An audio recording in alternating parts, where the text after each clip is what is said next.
Good morning everybody and welcome to lesson 3 of our wall write. So this is the final lesson today and today is all about editing. So as you can see, I've changed my wall write into all black so you can see exactly how I'm going to edit.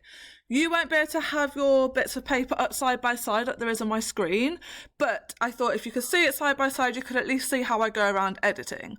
So on the left hand side, I've obviously got my writing, and on the right hand side, I have got my feature list. So the first thing I'm going to do is I'm going to colour code my writing to check that what features I have and what features I don't. So starting with rhetorical question, I'm going to change the font on rhetorical question to this blue colour. I'm going to find my rhetorical question in my text and change it to the same colour.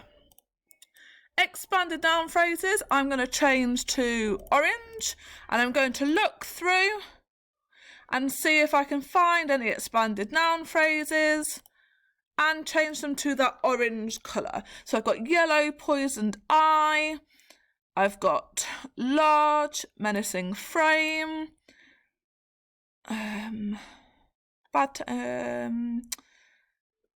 let's just see if I've got any more. I think I have some somewhere.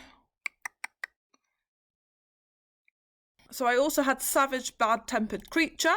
Similes, I'm going to change to this green colour. Now, I already know I don't have any similes, so that's something I'm going to have to come back and edit. Okay, prepositions. Now remember, prepositions tell us where something is. Under, over, above, inside. Now, I don't think, just outside our village. I've got some there, actually. Prepositions, I'm going to put into, what colour should we have? Red. So I've got just outside our village. Do I have any more? Sharp claws. Before pouncing is spread. Village. Can't see any more. Maybe you've seen some, but I've definitely got outside. Now, power of 3.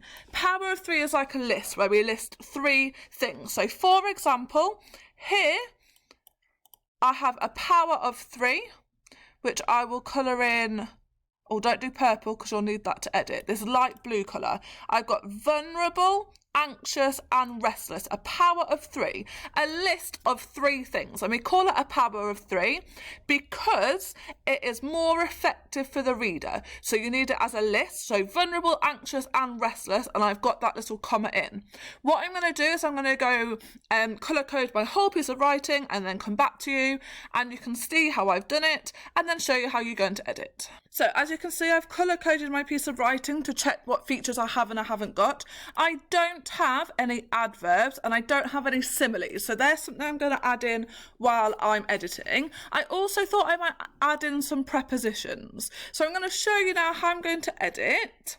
I'm going to use a purple font to edit, like we would use our purple pen. So the first thing, I thought straight away a preposition that I can get in is where there's yellow poisoned eye. So described by villagers as a beast born of evil, Grendel is a merciless creature with a yellow poisoned eye in the centre of his face, who lives just outside our usually peaceful village. And that's a relative clause, I can underline that.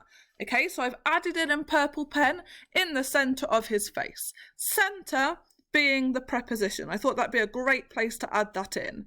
Okay, I don't have any adverbs. Let's see if we can add some about describing how he moves. Do we have that anywhere? I know where we can add one. We can add one in here where we describe his slithering. So he is a savage, bad-tempered creature. He hates all things good and usually spends his time slithering. I'm going to add in slowly to describe the slithering. Slowly through the darkness, stalking his prey before pouncing unexpectedly. Okay.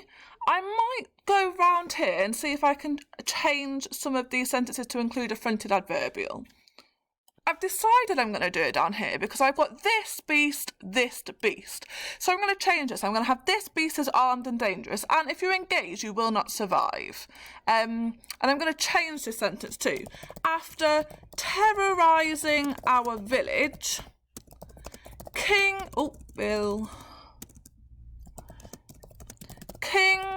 Hrothgar will not let this continue. So I've changed it to include a fronted adverbial and to get my sentence to make sense. So I've edited that again in purple pen because we don't want to start every sentence this beast, Grendel, Grendel, Grendel. We need to use a range of sentence openers to build cohesion in our writing. I also don't have a lot of subordinating conjunctions, a white bus. So I'm going to see if I can add some of those in now. Now I've had a look and I think I could add a subordinating conjunction, a white bus conjunction, into my first paragraph. So have you seen this foul fiend? Grendel, who was last seen carrying the bloody corpses of 30 lords back to his lair, is currently on the run from King Hrothgar. And I'm going to use the conjunction after, escaping from a trap. Maybe he was caught in a trap. Let's just put a trap. So Grendel, who was last seen carrying the bloody corpses of 30 lords back to his lair, is currently on the run from King Hrothgar after escaping from a trap. I think that works. I'm not really sure, but I'm sure when you... I'm not sure that's the best description, but I'm sure when you come to add yours, you'll think of something better. I just want to show you how I've added in my subordinating conjunction. So you've got an idea of how to edit, so you're going to colour code all your different features to check what you do and have, you do and don't have. Then you're going to go in with purple pen and add in anything you're missing, such as I was missing a powerful adverb and I added in slowly. And then you're just going to use the features to see if you can add anything else and up-level your work. So when I look at yours, at the very least, I expect to see purple font to show where you've done your editing. This is the last lesson that we're doing this war, right? So after you've done it, you can send me your... you can hand in your writing so I can see the finished product. Okay, off you go, and I'm really looking forward to seeing your final pieces.